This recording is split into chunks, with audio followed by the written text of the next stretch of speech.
এখন শুনবেন সংবাদ শিরোনাম। মহাষষ্ঠীতে দুর্গাপূজার আনুষ্ঠানিকতা শুরু। আনন্দময়ের আগমনে ভক্তদের উচ্ছ্বাস। পুরাণ মতে 10 হাতে সজ্জিত অস্ত্রে অপশক্তির বিনাশ করেছিলেন দেবী। টাঙ্গাইলে মূল পাইপলাইন ফেটে শহরে আবাসিক ও কারখানায় গ্যাস সরবরাহ বন্ধ। বিদ্যুৎ বিচ্ছিন্ন 3 উপজেলা, শুরু হয়নি মেরামত কাজ। মেহেরপুরের গাংনীতে অ্যানথ্রাক্স আতঙ্ক। 8 মাসে 450 রোগী শনাক্ত। অসুস্থ পশু জবাই ও বিক্রি ঠেকাতে নেই পদক্ষেপ। রাজশাহী সহ উত্তরের 3 জেলায় তৃতীয় দিনের মতো দূরপাল্লার বাস চলাচল বন্ধ। শেরপুরে বেহাল সড়কে ভোগান্তিতে 7 গ্রামের মানুষ। কাঞ্চনজঙ্ঘার অপরূপ সৌন্দর্য অবগাহনে পঞ্চগড়ে পর্যটকদের ভিড়। সুযোগ সুবিধা নিশ্চিতের আশ্বাস প্রশাসনের। আসসালামু আলাইকুম। এতক্ষণ দেখছিলেন সংবাদ শিরোনাম, এখন দেখবেন বিস্তারিত। বোধন শেষে ষষ্ঠী পূজার মধ্য দিয়ে আনুষ্ঠানিকভাবে শুরু হয়েছে সনাতন ধর্মাবলম্বীদের সবচেয়ে বড় উৎসব শারদীয় দুর্গাপূজা। দেবী দুর্গার আগমনে উচ্ছ্বসিত ভক্তরা। আনন্দময়ের আগমনী গানে মুখর চারদিক। আগামীকাল মহাসপ্তমীর সকালে চক্ষুদানের মধ্য দিয়ে প্রাণ প্রতিষ্ঠা হবে ত্রিনয়নী দেবীর প্রতিমায়। শারদ প্রভাত, আকাশে সাদা মেঘের ভেলা আর বাতাসে উৎসবের সুর। মহাষষ্ঠীতে দেবী দুর্গার আগমনে মণ্ডপে মণ্ডপে আনন্দ আর ভক্তির মেলবন্ধন। ষষ্ঠী পূজার মূল আকর্ষণ মহামায়ার বোধন। মন্ত্রোচ্চারণের মধ্য দিয়ে শুরু হয় দেবীর আরাধনা। বিহিত পূজার পর দেবীর আমন্ত্রণ ও অধিবাস দিয়ে মূল দুর্গোৎসবের সূচনা হয়। সনাতন ধর্মাবলম্বীদের বিশ্বাস, অশুভ শক্তি দমন করে শুভ শক্তির জাগরণ ঘটাতে এদিন থেকেই পৃথিবীতে অবতীর্ণ হন দেবী দুর্গা। শুভ ষষ্ঠী, আজকে মায়ের বোধনের মাধ্যমে আমাদের দুর্গাপূজা শুরু হলো। কালকে ষষ্ঠী তিথি লেগেছিল, সন্ধ্যেবেলা বোধন হয়েছে। আজকে মা দুর্গার ষষ্ঠীর তিথির পুজো হয়েছে। আজকে ঢাক, ডোল, বাদ্য, উলুধ্বনি, পঞ্চ উপাচারে এই ষষ্ঠী পূজা বা বোধন করা হবে। শিশু থেকে বয়স্ক সব বয়সী মানুষের ভিড় মণ্ডপে। কেউ বাজাচ্ছে ঢাক, কেউ শঙ্খ, আবার কেউ বা প্রার্থনায় মগ্ন। ছোট্ট শিশুরা প্রসাদ হাতে নিয়ে ভিড় করছে প্রতিমার সামনে। প্রত্যেক দিনই মার কাছে চাইবো যে আমরা সবাই, সব সনাতনী এবং দেশবাসী সবাই ভালো থাকুক। টাঙ্গাইলে গ্যাস সঞ্চালনের মূল পাইপ ফেটে যাওয়ায় 14,000 গ্রাহকের গ্যাস সরবরাহ বন্ধ রয়েছে।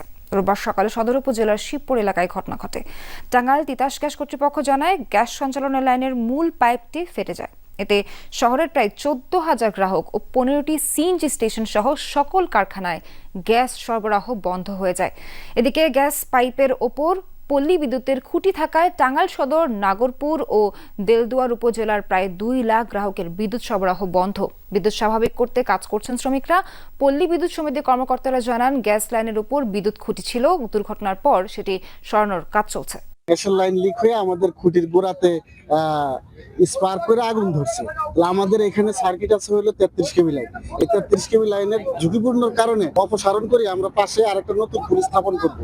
উপরে থেকে আগুনের কয়েকটা লিলিহা পড়লো, পড়ার পরে তখন নিচে থেকে এরকম ভাবে পানি, ওই যে এটা দেখতেছেন, মার্কটা দেখছেন, রড, দ্বিতীয় রড, ওই পর্যন্ত স্টেপ বাই বয়ে উঠতেছে। আমি এই মুহূর্তে রাবড়া বাইপাসের যে শিবপুর এলাকা রয়েছে সেই এলাকাতে রয়েছে, যেখানে গ্যাসের লাইনটি ফেটে গিয়েছে এবং ফেটে যাওয়ার পরপরই কিন্তু টাঙ্গাইল শহরের যে গ্রাহকদের বিদ্যুৎ গ্যাসের লাইন এবং বাকি যে সিএনজি পাম্প এবং কারখানাগুলো রয়েছে সেগুলো কিন্তু গ্যাস সরবরাহ বন্ধ রয়েছে।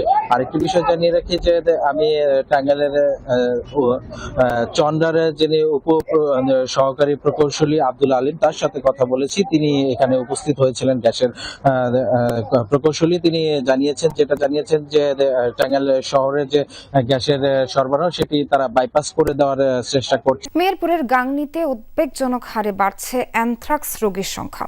গেল 8 মাসে শনাক্ত হয়েছে প্রায় 450 রোগী। স্থানীয়দের অভিযোগ, অসুস্থ পশুকে নিয়ে সংশ্লিষ্টদের নেই কার্যকরী পদক্ষেপ আর ভ্যাকসিন কার্যক্রম সঠিকভাবে পরিচালনা না করার পেছনে জনবল সংকটকে দায়ী করছেন উপজেলা প্রাণী সম্পদ কর্মকর্তা। মেহেরপুর গাংনীর বেদবাড়িয়া গ্রামের কামরুল সালেহা দম্পতি সম্প্রতি নিজেদের পোষা ছাগল অসুস্থ হলে জবাই করেন তারা। মাংস কাটার সময় কাকতালীয়ভাবে দুজনেরই দুটি আঙুলের কিছু অংশ কেটে যায়। পরে সেই ক্ষতস্থানে তৈরি হয় ঘা। পল্লী চিকিৎসকের পরামর্শে উন্নতি না হওয়ায় যান সদর হাসপাতালে। সেখানেই জানতে পারেন অ্যানথ্রাক্সে আক্রান্তের কথা। আর একটু গুতা নাইলো নাকি সাইডে দুদিন গাছ খাইতে আসুন ব্যথা করলেন এখন না করি। তারপরে দিন ধরেন আমি আস্তে আস্তে বাড়িতে খাওয়া দাওয়া করি, নৌকা আমার হাঁটে যাইছে। খাওয়ার পরে একটু কমিছে, এখন ভালোই আছে।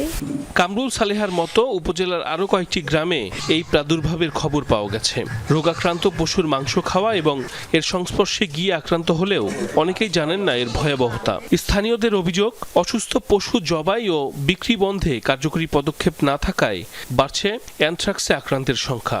যখন 1 লাখ 1.5 লাখ টাকা দামের গরু, তখন তো আর ফেলে দেওয়া যায় না, তখন তো হয়েছে জবাই করে দেয়। গোশত যদি খাওয়া যায় তখন অনেকজন অসুস্থ হয়ে যায়। ডাক্তাররা গ্রামে আসবে, সেই বিষয়ে কথা বলবে, জানবে, খোঁজ খবর নেবে, কিন্তু এগুলো কেউ করে না। আবার ওষুধ কিনতে গেলে ওষুধের প্রচুর দাম। বাস মালিকদের ধর্মঘটে তৃতীয় দিনের মতো আজও বন্ধ রয়েছে রাজশাহী, নাটোর ও চাঁপাইনবাবগঞ্জ থেকে ঢাকাগামী বাসের চলাচল। সকাল থেকে এসব জেলা থেকে ঢাকা, চট্টগ্রাম সহ বিভিন্ন রুটের দূরপাল্লার কোনো বাস ছেড়ে যায়নি। চরম দুর্ভোগে পড়েছেন যাত্রীরা। ভেঙে ভেঙে গন্তব্যে যাচ্ছেন তারা, গুনতে হচ্ছে বাড়তি ভাড়া। এর আগে বৃহস্পতিবার রাতে হঠাৎ করে কাউন্টার থেকে বাস চলাচল বন্ধের ঘোষণা দেয় মালিকপক্ষ। সম্প্রতি বেতন বৃদ্ধির দাবিতে ধর্মঘট পালন করেন পরিবহন শ্রমিকরা। পরে 23 সেপ্টেম্বর ঢাকায় মালিকপক্ষ ও শ্রমিকদের বৈঠকে বেতন বাড়ানোর সিদ্ধান্ত নেওয়া হয়, যা 25 সেপ্টেম্বর থেকে কার্যকরের কথা ছিল। তবে হঠাৎ করেই শ্রমিকদের সেই নির্ধারিত বেতন দিতে আপত্তি জানান মালিকরা। এর পরপরই ডাকা হয় ধর্মঘট। 3 যুগের আগের ভয়াবহ বন্যার সড়কে সৃষ্টি গর্ত এখনও ভোগাচ্ছে শেরপুর সদরের অন্তত 30,000 মানুষের। সড়কের মাঝে বিশাল সে গর্ত এখন রূপ নিয়েছে স্থায়ী জলাবদ্ধতায়। এই দীর্ঘদিনেও এই অংশে স্থায়ী সংস্কার বা ব্রিজ নির্মাণ করা হয়নি। ফলাফল জনদুর্ভোগ চরমে। এভাবেই হাঁটু কোমর সমান পানি মারিয়ে চলাচল করতে হয় অন্তত 7 গ্রামের মানুষকে। অথচ এটি কোনো ডোবা বা জলাশয় নয়। 3 যুগ আগে 88-র ভয়াবহ বন্যায় শেরপুর সদরের টাকিমারি ও ভাগলগড় গ্রামের মাঝামাঝি সংযোগ সড়কে সৃষ্টি হওয়া বিশাল গর্ত এখনও ভোগাচ্ছে হরিণধরা, জঙ্গলদি সহ এই কয়েক গ্রামের অন্তত 30,000 মানুষকে। 7 কিলোমিটার সড়ক, পায়ে হাঁটা ছাড়া কোনো গতি নেই, যানবাহন চলাচলের কোনো ব্যবস্থা নেই। অথচ চরাঞ্চলে যাতায়াতের জন্য অত্যন্ত গুরুত্বপূর্ণ সড়কের অংশ। অবস্থান সিকিম আর নেপাল সীমান্তে। খুব ভালোভাবে দেখতে অনেকে যান দার্জিলিং। বোঝার বাকি নেই বলছি কাঞ্চনজঙ্ঘার কথা। তবে সে কাঞ্চনজঙ্ঘা দেখা যায় পঞ্চগড়ের তেঁতুলিয়া থেকেও। এবারও আবহাওয়া ভালো থাকায় তা স্পষ্ট দেখা যাচ্ছে। প্রভাত সূর্যের আবির রং মেখে হয়েছ রক্তিম রঙে রাঙা। তুমি লাস্যময়ী, মায়াময়ী, পর্বত নন্দিনী কাঞ্চনজঙ্ঘা। যখন ভোরের আলো চুইয়ে পড়ে ধানের ডগায়, তখন পুরো পৃথিবী নিঃশব্দ হয়ে শোনে পাহাড়ের গল্প। পর্বত সেই ভারতের সিকিম আর নেপালে।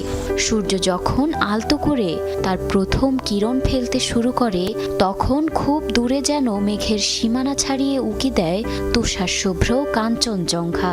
কখনো সাদা, গোলাপি, আবার কখনো রক্তরাঙা আভায় ধরা দেয় বরফ চূড়া।